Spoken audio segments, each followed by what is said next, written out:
C'est Daniel Turgeon, je suis géologue. C'est moi le directeur de projet sur Perron pour Amex Exploration. Donc, je vais vous faire un bref petit survol de la structure de l'entreprise, de l'historique de l'entreprise ou du projet en général. Par la suite, on va parler un peu des différentes techniques qu'on a vues sur le terrain ou dans les bureaux, de tout ce qui implique le forage. Puis par la suite, on va parler un petit peu de la planification qu'on a pour le restant de l'année 2021. Donc, c'est ça, moi, je m'occupe de coordonner les 5 contracteurs qui sont sur place. Donc, j'ai un contracteur qui est Géotech, Service minier Géotech. Eux, ils s'occupent des interventions forestières, puis une partie de la chaîne de production dans le core shack, dans la Carotech. Par la suite, on a 2 compagnies de forage, soit Forage Nordique et Forage Rouillé, qui s'occupent des travaux techniques de forage sur le terrain. On a aussi un 4e contracteur qui s'appelle Laurentia. Eux, c'est les services géologiques qu'ils offrent. Donc, les géologues, les techniciens de core shack, eux, ils s'occupent de tout ce qui est base de données, les contrôles de qualité avec le laboratoire, préparer les carottes pour les envois puis tout ça. Sinon, on a un 5e contracteur qui est rentré en janvier, c'est Expert Médic. On a mis en place un programme de prévention avec eux, puis ils s'occupent de tout le côté SST sur le projet Perron. Puis aussi, elle s'occupe, est en charge de la campagne de dépistage qu'on a présentement en cours. Donc, c'est pas mal grossièrement là les différentes entreprises qui œuvrent sur le projet Perron comme contracteurs pour Amex. Donc, tous ces collaborateurs-là, ils ont vraiment leur spécialité. On essaie de favoriser de beaucoup l'embauche locale du personnel. Il y a encore des gens qui viennent de l'extérieur parce qu'il y a des spécialités qu'on trouvera pas nécessairement dans la communauté immédiate. Donc, c'est sûr qu'on a des gens qui viennent d'un peu partout au Québec, mais on essaie vraiment de valoriser puis de former les gens de la communauté, que ce soit à Nord-Métal ou au niveau régional aussi, pour attirer des expertises, des spécialistes dans le secteur. Sinon, on a aussi une très bonne entente avec la communauté à ce niveau-là. On essaie de mettre en place des programmes dynamiques avec eux pour justement avoir des initiatives concrètes dans le village. Puis on travaille de concert là avec la communauté de Nord-Métal je dirais à la semaine. Là. On est assez proche de la ville de Nord-Métal puis autant des gens de Nord-Métal. Donc, on va faire un petit bref historique, c'est-à-dire que ça fait depuis environ 1994 qu'il y a des travaux de forage sur la propriété Perron. Ils ont travaillé beaucoup pour les métaux de base, mais ça a été seulement en 2008 que la découverte pour l'or s'est faite, puis qu'il y a eu un très grand engouement pour le projet. Donc, en 2008, il faut savoir, il y avait 1 à 2 drills. Par la suite, 2009, 2-3 drills. Début 2020, on avait encore seulement 3 drills, mais par la suite, ça l'a explosé. Désormais, il y a 10 drills actifs sur le projet. Puis, par exemple, en 2020, on a foré environ 70 000 mètres de forage. Puis, pour 2021, on prévoit en forer environ 120, 130 000 mètres de forage. Donc, ça fait beaucoup de kilomètres de carottes à gérer, à entreposer, à s'assurer que la qualité est là. Puis, heureusement, on a des très bons spécialistes, des bonnes compétences sur le projet. Les contracteurs sont soucieux du détail et nous donnent un très bon service. Puis à ce niveau-là, ça va très bien. Donc, je voudrais juste repasser en revue vite fait les différentes étapes de préparation de ce qu'on appelle nos précieux. Donc, c'est les carottes de forage. Donc, la première étape, comme on a vu, c'est on va sur le terrain, on va indiquer les trous, puis par la suite, on a la foreuse qui vient prendre le relais. Donc, elle commence son trou. On a les carottes qui vont arriver au Core Shack, à la Carotech. Par la suite, ils sont entrés à l'intérieur.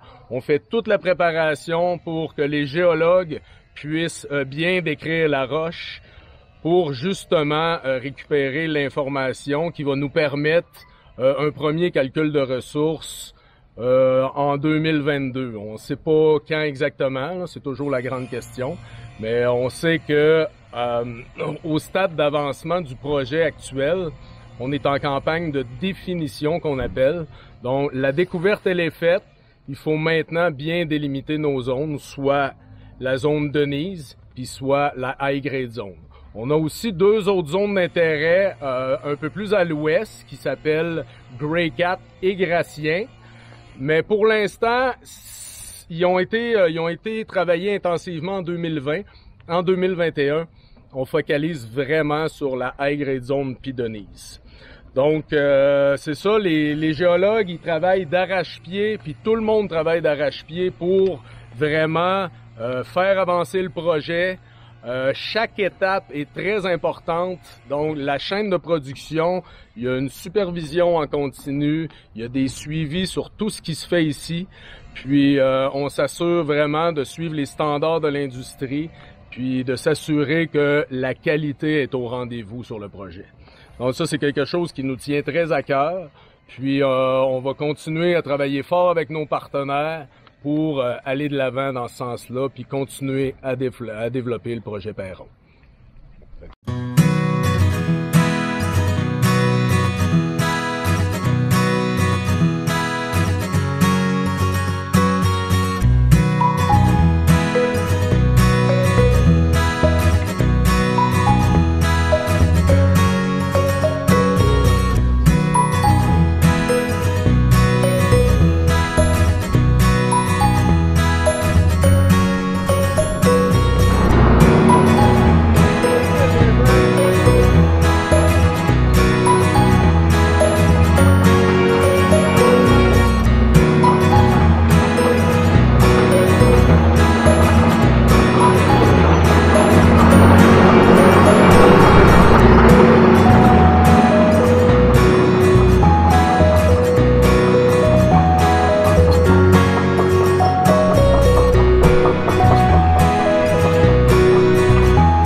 Donc, dans cette portion-ci, on frappe notre zone à environ 1 km de profond, 800 mètres, 1 km. Donc, ma zone, elle s'en va comme ça, elle descend. Puis quand je me recule, je vais la frapper plus profonde. Donc, je veux la délimiter sur toute sa longueur. C'est très riche.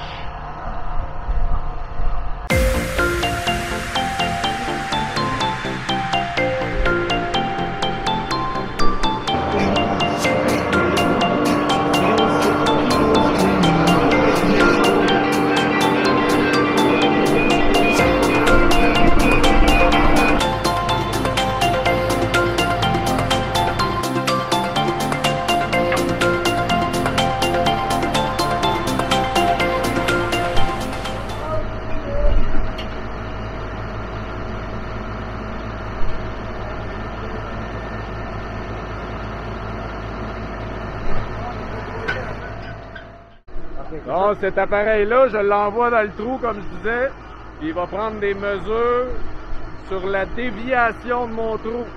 Mon trou, il reste pas droit quand je m'en vais à 1000 mètres, par exemple. Il va dévier beaucoup. Il fait une banane.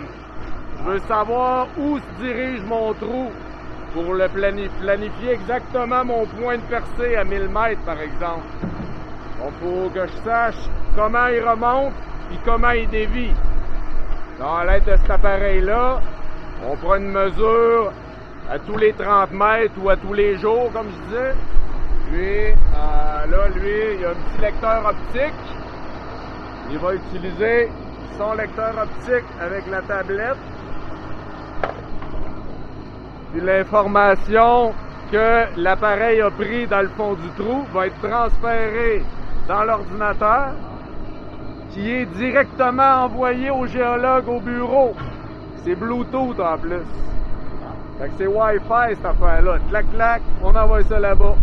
Fait que le géologue, il dit « OK, c'est bon, mon trou, il s'en va à bonne place. » Parce que lui, s'il veut que son trou, il arrive ici, puis ça remonte trop, puis il s'en va plus haut, il y a un risque qu'il reproduise un trou déjà existant.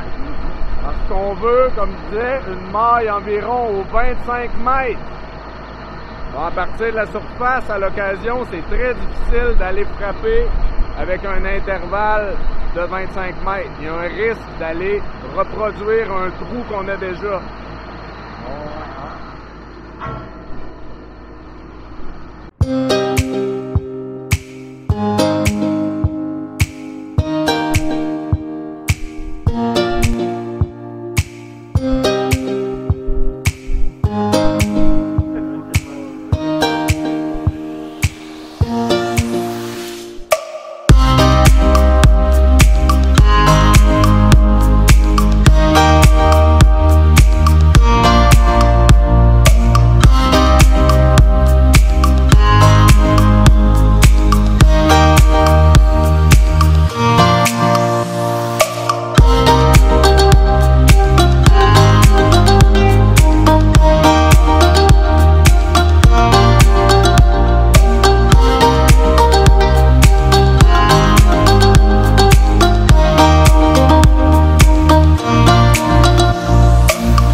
Bonjour et bienvenue sur le projet Perron. Donc, je m'appelle Gaëtan Albert et je vais vous présenter le travail d'un technicien en carotech.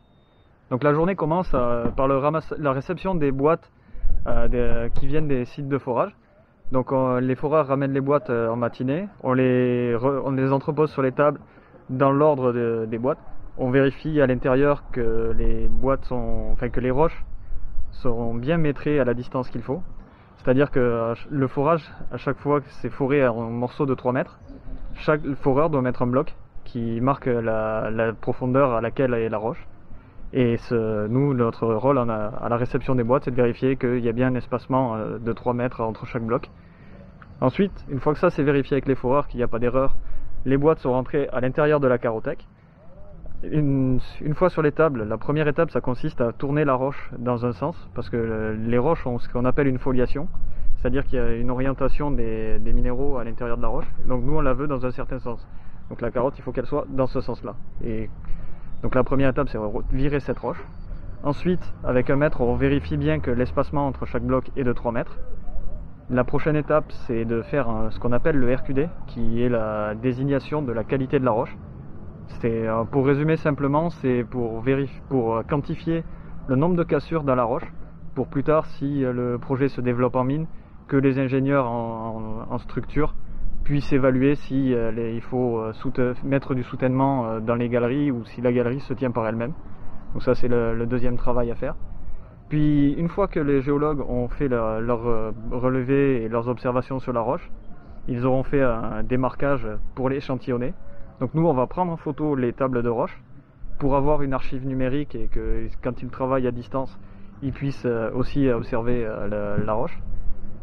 Puis une fois que ces photos sont prises, les boîtes on met des étiquettes d'échantillons aux emplacements prévus par les géologues. Ces boîtes sont ensuite envoyées à la scie où on va les couper en deux garder un morceau dans la boîte et l'autre partie va partir se faire échantillonner. Et une fois que toutes ces étapes sont faites, on va les ranger dans ce qu'on appelle le cimetière ou le corefield. Et là, c'est une espèce de grande bibliothèque où on stocke toutes les roches qu'on a sorties et ces boîtes restent entreposées là jusqu'à la fin du projet. Voilà. Merci.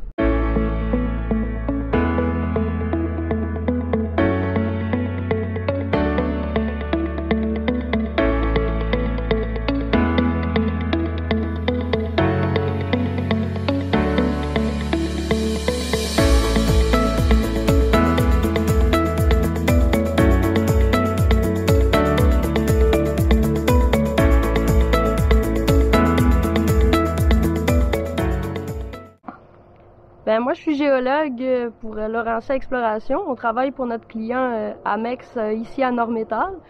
Moi, ma job principalement, c'est de loguer la carotte que les foreurs sortent de sous terre. On l'échantillonne, on regarde toutes les choses qu'il y a à regarder, la minéralisation, les altérations, afin de trouver la mine. Puis, on suit aussi nos drills, on va voir nos foreurs, puis on suit les trous, la déviation des trous, dans le but de frapper la zone. Donc, je vais vous présenter maintenant le projet, mais d'un point de vue un peu plus géologique. En fait, le projet est situé à une dizaine de kilomètres de la ville de Nord-Métal, qui est ici, à l'ouest.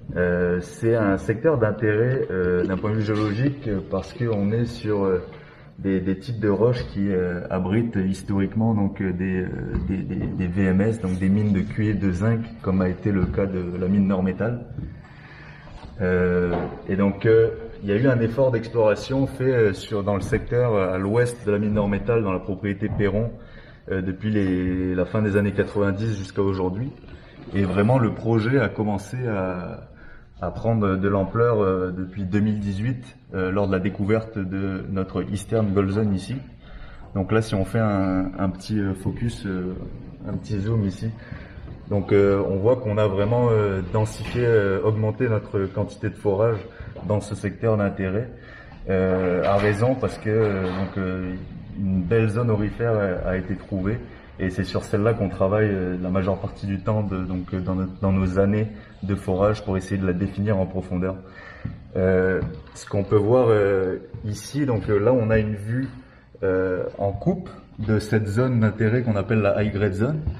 Et la particularité, c'est que donc on a des teneurs aurifères exceptionnelles qui sont continues jusqu'à proche de 1200-1300 mètres de profondeur. Et donc le défi technique qu'on a en fait en ce moment, c'est d'essayer de définir cette zone à des profondeurs de plus d'1 kilomètre. Et donc tous les problèmes de déviation des trous de forage a un gros impact sur nos planifications. Comme on peut le voir sur la carte, si on revient ici, les trous longs, donc ça c'est des trous de 1200 mètres qu'on fait, ils dévient vraiment énormément dans le sens de rotation du forage, c'est-à-dire un sens horaire. Et donc on doit planifier vraiment des choses qui jouent des fois à quelques degrés et que ça a un énorme impact en profondeur. Donc comme vous l'avez vu hier, on a des solutions pour pallier ce problème-là, c'est soit mettre des wedges ou alors communiquer vraiment de façon étroite avec nos foreurs pour essayer de réagir rapidement sur le suivi du trou. D'un point de vue général, la région est très prospective. Depuis la découverte de la high grade zone en 2018, plusieurs compagnies minières se sont greffées dans le secteur pour essayer justement d'explorer pour l'or, parce qu'on a vu que c'était possible, et également pour les VMS, comme ça a été le cas pour la mine Nord-Métal. Donc voilà. Salut, mon nom c'est Danny Ralin, je représente Service Minier Géotech. Nous autres, on travaille avec Amex déjà plusieurs années. On s'occupe de tout ce qui est partie forestier, ainsi que les enlignements de drill, la carotèque ici. C'est ça. Moi, je fais partie du projet depuis 2001. On est bien content de travailler avec Amex sur ce projet-ci. Bonjour, moi c'est Amélie Mercier, je suis infirmière pour Expert Médic SST. Je travaille pour Amex Exploration sur le projet sur le projet d'Amex Exploration ici à Nord-Métal. Fait que moi, mon travail, ça consiste surtout à la prévention pour la COVID-19, évidemment. Puis, je fais aussi, là, on a commencé un projet de dépistage rapide de COVID-19. Donc, tous les travailleurs à l'arrivée doivent passer un test de dépistage. C'est l'infirmière qui fait ça. Ensuite de ça, bien, à peu près toutes les autres tâches, là, je suis là si jamais quelqu'un se blesse, si jamais quelqu'un est malade, je suis là pour m'en occuper. Et si vous voyez l'ambulance circuler dans le village de Nord-Métal, ben, c'est l'infirmière du projet. Donc maintenant, on va en guise de conclusion, on va parler un peu de la planification qu'on a pour 2021. Donc, avec nos 10 drills actifs sur le projet, on va continuer à développer la portion aurifère, soit Denise et High Grade Zone intensivement. On va avoir 4 drills sur chaque secteur pour bien délimiter nos zones, pour bien les définir. Puis cet été, on planifie aussi une campagne héliportée pour aller tester des cibles régionales de métaux de base. Donc, la propriété a été travaillée intensivement pour les métaux de base dans le passé. Mais maintenant, avec les nouvelles techniques beaucoup plus avancées, soit en géophysique ou en géochimie, on a repris la donnée, on a réanalysé les données. Puis il y a certains indicateurs qui nous donnent un fort potentiel pour retrouver des minéralisations à cuivre, zinc ou plomb sur la propriété. Donc cet été, on a une campagne de environ 4000 mètres de forage de prévu à cet effet-là. Ça va être héliporté parce que c'est dans des zones assez éloignées. Il y a beaucoup de tourbières sur site. Donc, pour faciliter la logistique de tout ça, on va aller faire une première estimation du potentiel des métaux de base au niveau régional avec une campagne héliportée. Sinon, ben la grande question, on le sait, tout le monde nous le pose, c'est de savoir quand va ouvrir la fameuse mine. Donc, à ce niveau-là, nous, on croit que le projet a beaucoup de potentiel, puis ça pourrait devenir éventuellement une mine, mais il y a beaucoup de facteurs qui rentrent en ligne de compte, comme le marché, le financement, le prix de l'or, tout le contexte économique, la conjoncture. Donc, ce qui fait que nous, on continue à travailler d'arrache-pied avec tout le monde impliqué sur le projet pour développer un premier calcul de ressources. Mais puis on verra pour l'avenir, mais pour 2021, 2022, 2023 à court moyen terme, on sait que le projet va très bon train puis qu'on va continuer d'aller de l'avant avec tous nos partenaires sur le projet Perron.